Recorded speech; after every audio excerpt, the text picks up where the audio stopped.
And so what has changed since Durham? You've acknowledged this in 2023 that things should be run out of the field, that you've made internal process changes, but nothing has really changed since 2016, and that's my big concern. With that, I yield back. I could not disagree more, but we'll just have to disagree on that one. Well, here's what he said. This is questions from the Democrat lawyer in the depositions to deposition of Mr. D'Antuono. Can you explain to the attendees here why the case was not assigned to, for example, the Miami field office? And Mr. D'Antuono's answer was, I have absolutely no idea. And then they said the investigation was handled differently. And he said, his answer was, it was handled differently than I would have expected to be than any other case is handled. So I think that was the member's point, and that's the concern that we have, in spite of the letter we got from your general counsel. Chair now recognizes the gentleman from Texas for 5 minutes, and then we'll go to Wisconsin. A recent poll found that 37% of Americans have a positive view of the FBI.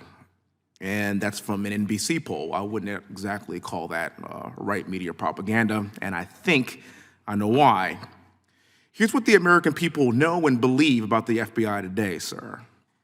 If you are a Trump, you'll be prosecuted. If you are a Biden, you'll be protected. And the American people that I represent are sick and tired of this double standard. It seems like every single hearing that we have in this room, we talk about the two-tiered justice system of Biden's DOJ and the FBI, and as we were talking earlier, here we are again. President Trump endured an unprecedented raid at his home in Mar-a-Lago. President Biden's home, however, was respectfully browsed. President Trump is facing up to 400 years in federal prison for allegedly being in possession of classified documents he obtained as the commander-in-chief of these United States of America. And meanwhile, President Biden is facing no charges for the classified documents he had held at his time as a senator and a vice president, not the president of these United States of America. And last I checked, he had no legal authority to declassify those documents. Assuming President Trump was in possession of said classified documents, would those documents be more secure surrounded by Secret Service at Mar-a-Lago or in a box in a garage behind your Corvette? You know the answer to that question. Question for you, sir. What can you tell us about the status of the FBI's investigation of President Biden's classified documents found next to his Corvette in Delaware and those found at the Penn Biden Center? Do we have an update on that, sir? What I can tell you is that there is an ongoing special counsel investigation led by Mr. Robert Hur, and we have FBI agents affiliated with it, working on it, working very actively and aggressively with him on that case.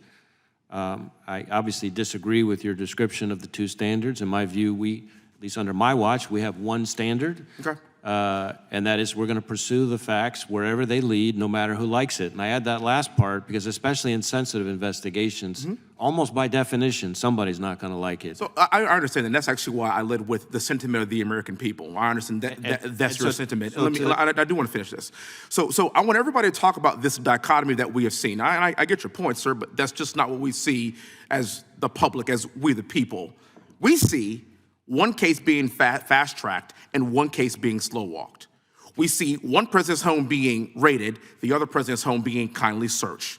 You have one government agency, the Secret Service, protecting the former president and his home, and another government agency, the FBI, raiding the same home.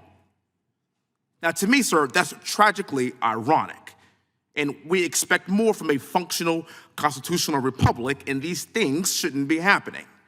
Now, it's my opinion that Joe Biden is the most unpopular president we have seen in a century, and that's why he knows the only way to stop President Trump from beating him in November is by putting him in jail.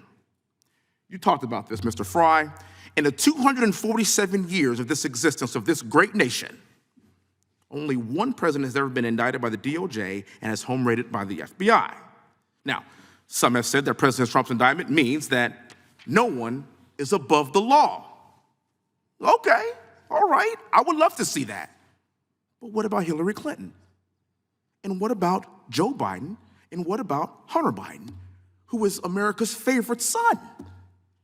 And let me tell you something, I got a 4-year-old daughter and a 2-year-old daughter at my house. Hunter Biden to me is like glitter. He is on everything and you cannot get rid of him. And yet nothing is going to be done about this. We're sick of it. James Comey decided not to prosecute Hillary Clinton despite overwhelming evidence that she committed crimes. And as I recall, it was the position of the FBI to not prosecute because they didn't want to interfere with the presidential election. What do you call this? The Iowa caucuses are in 6 months. 6 months. I think the American public would expect to see this from Cuba and from Venezuela and from Russia and from China, but not here. The people expect us to have blind justice. They expect equal justice under the law. It is not the job of the DOJ or the FBI to prosecute Joe Biden's top political opponent, who is leading in every single primary poll, and the Iowa caucuses are in 6 months. Let the people decide. It's our job to uphold the Constitution. As a West Point grad and military veteran, this is the Constitution I give my life to protect, and I expect us all to uphold it likewise. Thank you so much for being here. Mr. Chairman, may I briefly respond? Sure. So number one, as to the investigations related to Mrs. Clinton, as you noted, that happened under my predecessor, and I'm not going to attempt to speak for or defend that decision. I recognize that. Second, as to your descriptions of the investigations related to Hunter Biden, as you know, there is an ongoing investigation being led by the Delaware U.S. Attorney appointed by President Trump, and we are actively working on that investigation with him. We look forward to seeing the results of this quickly and swiftly. And third and finally, to your point about the American people and their views, I worry less about NBC polls or polls by any other news outlet, but I will tell you that the number of people in Texas applying to work for us since I've been in this job has gone up 93%, and in fact, I'm not going to quote Matt Gaetz. I heard his response to this earlier. In fact, we have that's great, more applicants from the state of Texas annually in the last several years than any other state in the country. And that makes sense because Texas is the greatest state in the country. Then I think that speaks very well of the view of Texans about the FBI. Director, any agents who served on the Crossfire Hurricane investigation or the Mueller investigation, are any of those agents on Mr. Hur or Mr. Smith's special counsel team? I don't believe so, but I can't, on the top of my head, go through the list of, there's a lot of agents involved in the two investigations, and so let me check into that and see if there's any way we can get back to you on that, because I don't want to get out over my skis. Thank you. Gentleman from Wisconsin is recognized for 5 minutes. Director Wray, thanks for being here today. On June 21st, the committee heard testimony from Special Counsel John Durham. Have you reviewed his findings, and did you dispute any of those? I have reviewed them. There's a big multi-hundred-page binder of it sitting right to my right on my desk, and I refer to it frequently. I can't say that I'm aware of anything specific that I would dispute in it. Certainly, as you may know, not only did we fully cooperate with him in the investigation, as he noted in his report, but I actually assigned a bunch of agents and FBI personnel to work on it with him to help him. And I'm very proud of the fact that the reforms that we've put in place in response to the Inspector General's investigation, also in the Crossfire Hurricane, as well as some other changes that we made working closely with Attorney General Barr, if those reforms had been in place back at the time that all of this stuff that Special Counsel Durham found, I don't think any of this would have happened. So the confirmation bias, which was brought up time and time again when Durham was here before the committee, you feel those have been addressed? I think Jason Jones says you put together a letter and that includes a lot of that information. Do you feel it's adequate, or?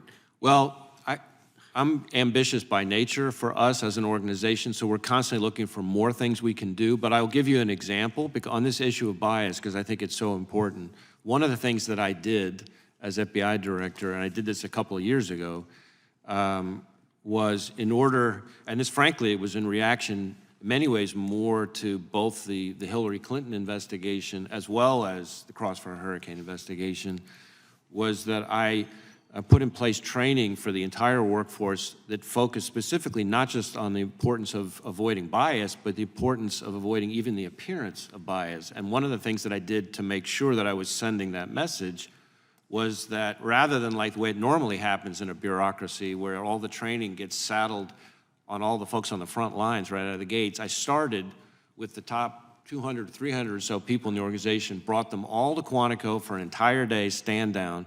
We heard from the federal judiciary, the inspector general, the Hatch Act Office of Special Counsel, and the whole point of it was the importance of not just objectivity, but making sure that we are faithful to the appearance of objectivity as well. And then we had a smaller version of that went out to the whole workforce. But the idea was to send the message that everybody at the top has to take the medicine first.